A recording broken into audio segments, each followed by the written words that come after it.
Hi. Hello there. Sometimes I feel like I'm not eating the way that a woman should. I think this comes from a lifetime of kind of just accepting the idea that because men and women have different hormones and stuff, that there's man food and there's woman food, and that there must be something wrong with me. And that's why I prefer more manly food. And nowadays, there are a lot of compelling diets and protocols and products that are tailored for specifically women to lose weight or women's health, women's fitness. And I think a lot of these products and protocols touch on some very real discontent that women feel, including myself, which is that, for one, women are often left out of research and out of the discourse. A lot of the challenges of the female experience are not really acknowledged a lot of the time. And being a woman or a female can sometimes just feel like a constant battle with your weight, your hormones, and aging, because all of that is layered on top of this basic pressure to age gracefully and be beautiful. And all of these protocols and diets offer a solution to make them feel included, acknowledged, to end this battle. And today we're just going to unpack this very simple question of if women and men actually need to eat differently. And if there is truly like a right way for a woman to eat. And we're going to approach this step by step. We're going to focus on what is actually different between male and female physiology and how those things could and do potentially impact what we eat and our food behavior and our metabolism, because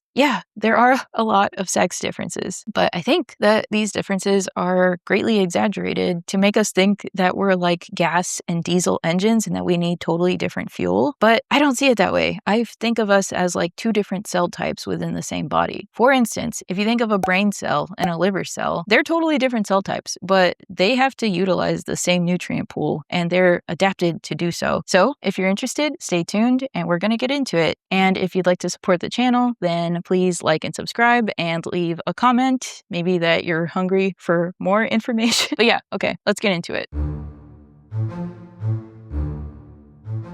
Okay, so before we get into how I'm thinking about this question, I first want to give a little bit of background on my relationship with food and how this feeling and question has like popped up in my head. If I had to grade my relationship with food, I would give myself like a B, a solid B. Logistically, I don't like that I have to eat so often. And if I could photosynthesize or something, I would probably just do that. I like a meal. I just don't really like the logistics of paying for it or preparing it or cleaning up after. And I also have anxiety in the social setting sometimes, feeling like I need to perform a certain way with the food I'm eating, which is kind of what brought about this video. I grew up in a Mexican-American household. A lot of the foods that we ate were pretty balanced. My mom cooked mostly all of the food. There was always a carb, a protein, and a veggie. And I was quite a picky eater. So if anything, my parents were always encouraging me to eat more and to try different things. Another reason I might not have been criticized for my food as a youth was because I was always underweight. And anything I heard was about how small I was and how much more I should be eating. So it wasn't until I left home that I started to get, I guess, negative feedback about my food. The first kind of came from roommates that said that I eat like a child. I should be fatter based on what I was eating. I also got comments about my food being disgusting because I used to eat a lot of canned food and frozen food when I finally left home. These things like hurt my feelings, but they didn't really urge me to change my behavior or to like perform a certain way around my food. And it wasn't until I was in the workplace that I noticed that I was actually changing my behavior, or I would feel self-conscious about my lunches in particular. I worked as a beach lifeguard for many summers. A lot of the lifeguards were very health conscious. So if I brought a big ass burrito, which is probably my favorite thing to bring for lunch, I would eat it before I saw anybody, or I would try to just eat it in peace because I didn't want to hear any comments about it not being healthy. When I moved to my corporate job, this is when I changed my food behavior the most. A lot of my coworkers were women. A lot of them were smaller than me. So I was definitely one of the bigger women or females in my workplace. And I didn't really notice that until I started to get more comments about my food. It seemed like there was nothing I could do right, because if I ate a lot or if I ate kind of more savory, fatty man foods, I would get comments about how that's interesting and like, wow, boy, that's a lot of food. If I ate something smaller, like a smoothie, I would get comments about like, oh, is that enough food for you? Are you going to get hungry? Are you going to be okay? Sometimes I would eat at an abnormal time, like 2 p.m., and people would be concerned about that too. Like, Are you okay? Why are you eating so late? So all of this ultimately did make me self-conscious enough to the point where I would try to bring lighter foods for lunch or order lighter foods for lunch. If we were in a group setting where we had access to like a lot of food, I would limit myself to just like a portion or a half portion. And I would try to just eat alone sometimes because I just wanted to eat in peace. I think it was very normal for me to like change my food behavior. I think we absolutely do perform through the way that we eat. Women in particular are more prone to eating less in groups, especially in mixed gender groups. Females are more likely to eat less food and to order a more female-coded food when they're on a date with a guy. I haven't been on a date in a long time, but I imagine that I would do the same thing. And these are behaviors that men don't really do. And this is probably because women's attraction to men is more coded as like status and wealth symbols. So eating more food, which is going to make you seem more masculine or bigger, doesn't really give that status wealth symbol when you're on a date. But it does give the signal that you're more masculine when you're in a mixed group or when you're with other guys. So there's some really interesting gender-specific food behaviors that we won't really get too much into today, but there absolutely are sex differences in the food preferences that men and women present, where women tend to eat more fruits and vegetables. They're more health conscious. Men tend to eat more red meat, which is also like the most male-coded food out there. And it's really hard to untangle these behaviors from our socialization as girls and boys and men and women that start at a very young age. So with that, let's get into the question.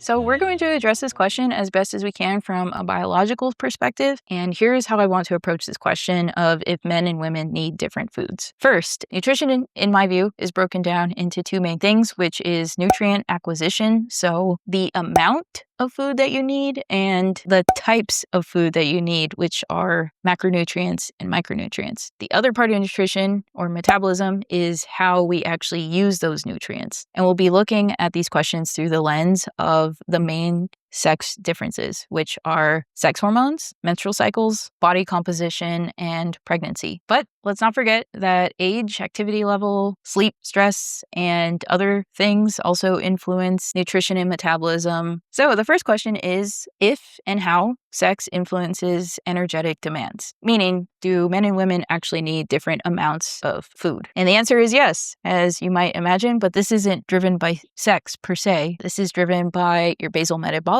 rate, your activity level, and your body size and composition. Men are larger on average. They have larger muscles, and muscles are very metabolically expensive. And when we control for lean body mass and compare men and women that have the same amount of lean body mass, there is no difference in energy needs. So basically, lean body mass predicts energy expenditure and protein requirements, which we'll get to later. When we're talking about the menstrual cycle itself, basal metabolic rate has been reported to increase when estrogen levels drop and progesterone levels rise. But meta-analyses on resting metabolic rate in women across the menstrual cycle has shown that this increase in resting metabolic rate is not consistent and at most raises basal metabolic rate by 50 to 150 calories a day, which is about the same calories that's stored in a banana or a handful of nuts. So while this change in metabolic rate could increase appetite and cravings, it doesn't necessarily mean that women actually need to eat more calories during this time. Pregnancy, obviously, is a huge exception to this rule, where women need to eat 300 to 500 more calories per day during the second and third trimesters.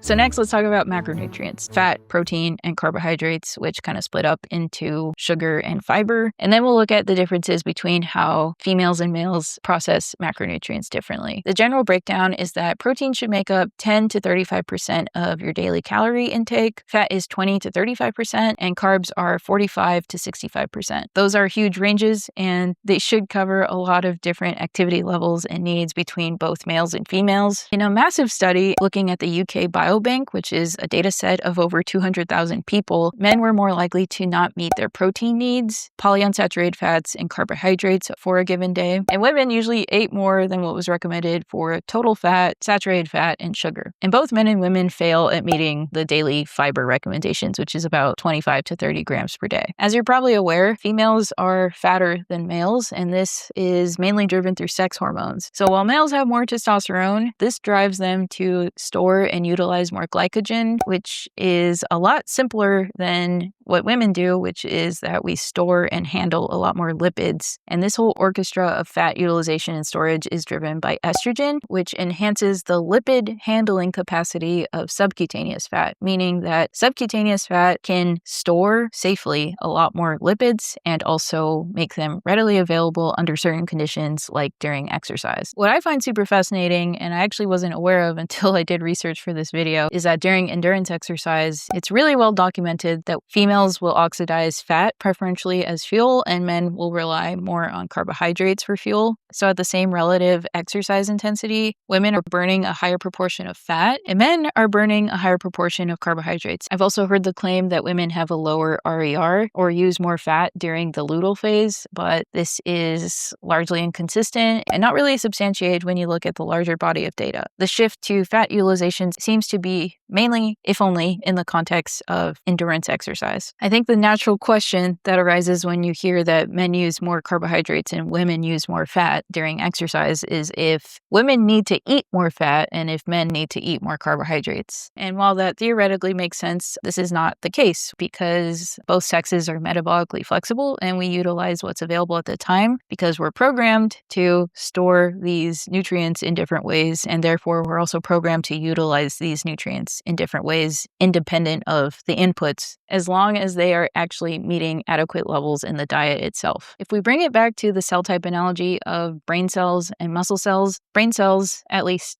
historically, were always thought to prefer glucose over fat, but they are still capable of using fat under certain conditions, while muscle cells are the main dump site for glucose, but they do use fat, especially when they are of the slow muscle fiber type. But the main point being that these cell types are exposed to the same nutrients and they will preferentially use one or the other, but they are also adaptable. And adaptable is kind of the most important thing that any living system can be. So to answer the question about carbohydrate and fat needs, both sexes need similar amounts of both, which is scaled to body weight. We need carbs to fuel our activity levels and our brain function. Fats, especially healthy fats like the omega-3s and the polyunsaturated fats, support the production of hormones, vitamin absorption, and cellular function. The specific ratio of how much fat and carbohydrate you need is largely based on individual preference, your activity level, and just whatever makes you feel good. What about protein? We've established that women have more fat and men have more lean body mass. So do men actually need more protein to accommodate these larger muscles? And again, when you control for lean body mass, protein needs are remarkably similar between both sexes. Everyone has different preferences for how much they like or value protein, carbohydrates, and fat, but lean body mass tends to predict how highly you value protein in your diet, and this is independent of if you're male or female. Under certain specific circumstances, like when someone is trying to lose weight, there is some research suggesting that when men and women try low-carb diets and low-fat diets to lose weight, both diets induce weight loss in men and women, but men lose more weight on the low-carb diets. But it's not really clear why, and this is something that would have to be repeated in order to understand better how men and women respond to different types of weight loss diets. Altogether, as far as macronutrients go, males and females use different energy sources under different circumstances. These differences are real and they're mediated by estrogen and testosterone mainly. But at the end of the day, males and females both need adequate levels of protein, carbohydrates, and fat. The only thing that has a huge influence over your protein, fat, and carbohydrate levels is essentially your activity levels, your lean body mass, your training goals, and whatever you like.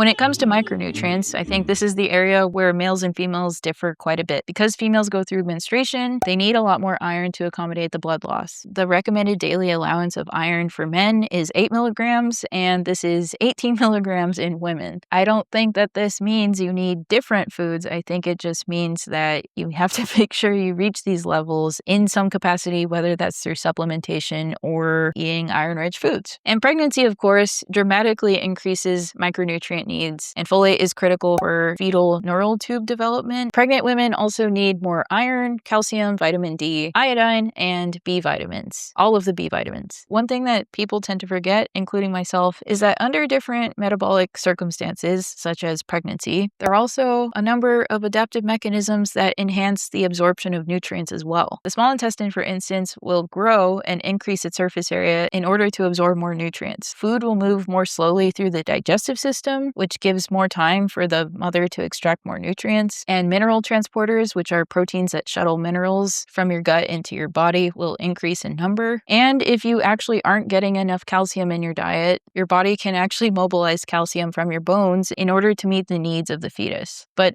obviously, it's better to get adequate amounts of micronutrients, and this can be pretty easily achieved with a prenatal vitamin or by eating a healthy diet. So I was pretty fascinated to find that sex hormones actually have a huge influence over our appetite and how much we eat. But again, in my mind, this just means that sometimes our appetites change. But yes, sex hormones influence our appetite. In particular, estrogen in women is anorexigenic, which means that it suppresses your appetite. So in the follicular phase, which is that first half of the cycle leading up to ovulation, when we see a jump in estrogen levels, this is typically when appetite is the lowest, and many women report that they feel less hungry or they have less interest in eating food. But after ovulation, in the luteal phase, when estrogen levels plummet and progesterone levels concurrently rise, women are typically hungrier and have an increased appetite. As we talked about earlier, energetic demands might slightly increase during the luteal phase, which is the same time when appetite increases. This kind of blows my mind that estrogen actually has appetite suppressing function. It always makes me wonder why this would be the case. It's thought that during an ovulatory period, it's more advantageous reproductively for females to focus their energies on mate seeking, and that during the luteal phase, this is the time to kind of focus on resource acquisition instead. From that perspective, it's